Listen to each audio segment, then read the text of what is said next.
Vivir con éxito no es más ni menos que el arte del dominio de técnicas confiables para solucionar problemas comunes. El primer paso en la solución de todo problema consiste en ubicar la dificultad, aislar el problema y reconocer francamente su naturaleza y gravedad.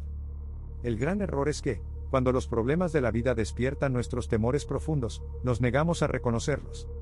Del mismo modo, cuando el reconocimiento de nuestras dificultades comprende la reducción de nuestro largamente acariciado engreimiento, la admisión de la envidia, o el abandono de prejuicios profundamente arraigados, la persona común prefiere aferrarse a sus antiguas ilusiones de seguridad, y a los falsos sentimientos de inmunidad largamente acariciados.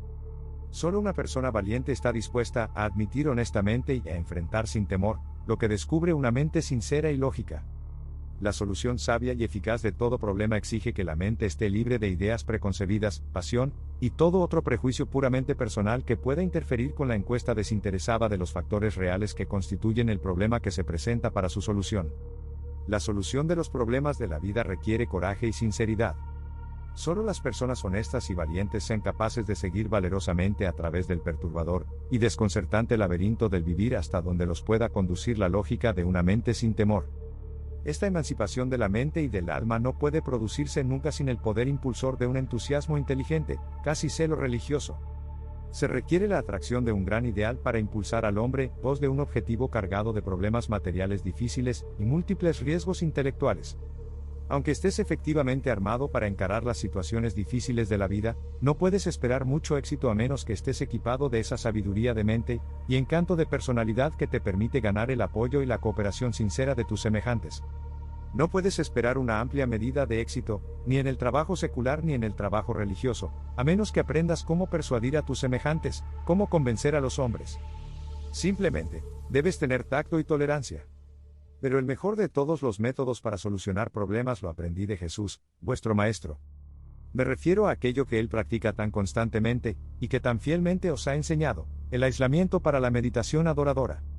En esta costumbre de Jesús de apartarse tan frecuentemente para comulgar con el Padre en el cielo, se ha de encontrar la técnica, no solo para reunir la fuerza y sabiduría necesarias en los conflictos ordinarios del vivir, sino también para apropiarse de la energía necesaria en la solución de los problemas más elevados de naturaleza moral y espiritual.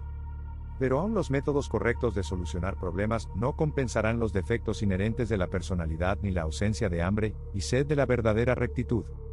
Me impresiona profundamente el hábito de Jesús de apartarse a solas para pasar esas temporadas de encuesta solitaria de los problemas del vivir, buscar nuevas reservas de sabiduría y energía para así poder enfrentarse a las múltiples demandas del servicio social, acelerar y profundizar el supremo propósito del vivir sometiendo verdaderamente la personalidad total a la conciencia de estar en contacto con la divinidad, luchar por alcanzar métodos nuevos y mejores de adaptarse a las situaciones en constante cambio de la existencia viviente, efectuar aquellas reconstrucciones vitales y reajustes de las actitudes personales que son tan esenciales para un mayor discernimiento de todo lo que es válido y real, y hacer todo esto con el único propósito de la gloria de Dios, enviar como aliento a los cielos la oración favorita de vuestro Maestro, que se haga, no mi voluntad, sino la tuya.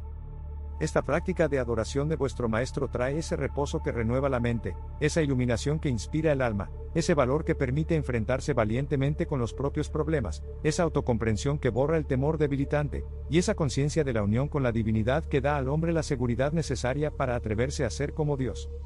El reposo de la adoración, o comunión espiritual, como la practica el Maestro, alivia la tensión, elimina los conflictos y aumenta poderosamente los recursos totales de la personalidad. El prejuicio enceguece el alma en el reconocimiento de la verdad, y el prejuicio puede ser eliminado solo por la devoción sincera del alma a la adoración de una causa capaz de abrazar e incluir a todos los semejantes. El prejuicio está vinculado inseparablemente con el egoísmo. El prejuicio tan solo se puede eliminar si se abandona el egoísmo, y se lo reemplaza por la búsqueda de la satisfacción que produce el servicio de una causa que sea no solo más grande que el yo, sino aún más grande que toda la humanidad, la búsqueda de Dios, al alcance de la divinidad. El indicio de la madurez de la personalidad consiste en la transformación del deseo humano de manera tal que busque constantemente la realización de esos valores que son los más elevados y los más divinamente reales. En un mundo en continuo cambio, en medio de un orden social en evolución, es imposible mantener propósitos rígidos y establecidos de destino. La estabilidad de la personalidad tan solo puede ser experimentada por los que han descubierto y abrazado al Dios viviente como meta eterna de alcance infinito. El transferir de este modo el propio objetivo del tiempo a la eternidad, de la tierra al paraíso, de lo humano a lo divino, Requiere que el hombre se regenere, se convierta, nazca nuevamente, que se vuelva el Hijo recreado del Espíritu Divino, que gane el ingreso en la hermandad del reino del cielo. Todas las filosofías y religiones que no llegan a estos ideales, son inmaduras. Mi filosofía me impulsó a buscar las realidades del verdadero alcance, el objetivo de la madurez. Pero mi impulso era impotente, mi búsqueda carecía de fuerza impulsadora, mi indagación sufría, por faltarle la certidumbre de una dirección. Estas deficiencias han sido abundantemente corregidas por este nuevo Evangelio de Jesús, con su enaltecimiento de vistas, con su elevación de ideales y con su certidumbre de objetivos. Sin dudas ni recelos puedo ahora de todo corazón entrar en la aventura eterna.